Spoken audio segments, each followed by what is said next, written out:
saya Zuratul Wardah, nomor absen 26, kelas TBNB 2019. Saya di sini mewakili kelompok saya menjelaskan mengerjakan tugas UAS ilmu logika. Baik, langsung saja saya akan menjelaskan dan memaparkan apa yang telah saya pelajari selama semester kedua ini. Yang pertama, kita harus mengetahui dulu dalam ilmu logika kami mempelajari sebanyak 15 bab dari pertemuan pertama sampai pertemuan terakhir. Baik, kita mulai dari bab yang pertama. Yang pertama yaitu bab ilmu logika, sejarah singkat tentang ilmu logika. Yang pertama, kita harus mengetahui dulu apa sebenarnya ilmu logika. Ilmu adalah buah dari pengetahuan atau proses mengetahui, sedangkan logika berasal dari bahasa Latin yaitu logos yang artinya pengetahuan. Logika dibagi menjadi dua berdasarkan metodenya. Yang pertama logika modern dan yang kedua logika tradisional. Maka kita mempelajari logika antara lain kita bisa berpikir rasional, logis, lurus, efisien, dan tepat. Yang bab kedua adalah kata. Kata di sini adalah tanda lahiriah atau tanda yang tertulis untuk menyatakan pengertian dan barangnya. Dalam kata terdapat dua jenis yaitu konotasi dan denotasi.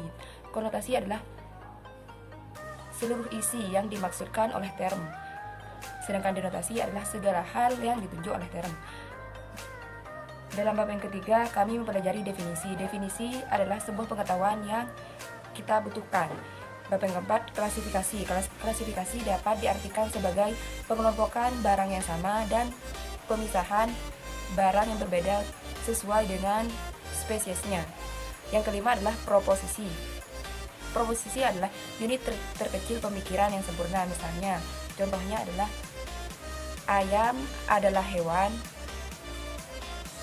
pisang adalah buah-buahan, ayah adalah orang laki-laki.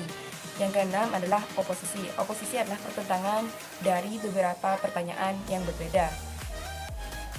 Contohnya adalah semua manusia terpelajar, beberapa manusia terpelajar. Dapat kita ketahui dalam proposisi yang pertama terdapat semua manusia terpelajar, sedangkan oposisi yang kedua beberapa manusia terpelajar. Yang ketujuh adalah pernyataan yang sama. Pernyataan yang sama dalam ilmu logika bisa disebut dengan penyimpulan edukasi.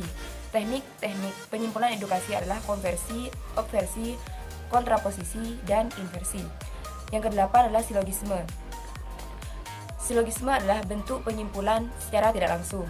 Contohnya adalah manusia tidak luput dari kesalahan. Cendekiawan adalah manusia. Jadi kesimpulannya cendekiawan tidak luput dari kesalahan. Yang kesembilan adalah generalisasi, yaitu suatu proses penalaran yang bertolak dari sejumlah fenomena individual menuju kesimpulan umum yang mengikat seluruh fenomena sejenis dengan fenomena individual yang diselidiki. Generalisasi dibagi menjadi dua, yaitu generalisasi sempurna dan generalisasi tidak sempurna. Yang ke-10 adalah analogi. Analogi adalah proses penalaran dari suatu fenomena menuju fenomena lain yang sejenis. Contohnya adalah tumpukan pengetahuan adalah ilmu dan tumpukan batu adalah rumah. Tetapi tidak semua tumpukan pengetahuan adalah ilmu dan tidak semua tumpukan batu adalah rumah. Yang ke-11 adalah kausalitas atau hubungan sebab akibat.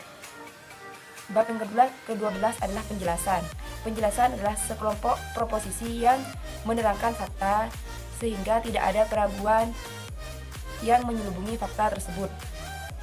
Yang bab ke-13 adalah teori. Teori di sini adalah sekumpulan asumsi, konsep abstrak, dan definisi yang menerangkan fenomena sosial. Yang ke-14 adalah probabilitas, yaitu peluang atau kemungkinan dari suatu kejadian yang salah. Dan yang terakhir adalah kekeliruan berpikir. Maksudnya adalah apabila lawan bicara tidak bisa menjelaskan kesalahan argumennya, maka dengan sendirinya argumen itu dianggap benar. Contohnya seperti apabila lawan bicara tidak bisa menjelaskan tidak adanya setan, berarti jelas bahwa setan itu tidak ada. Sekian dari kelompok kami. Wassalamualaikum.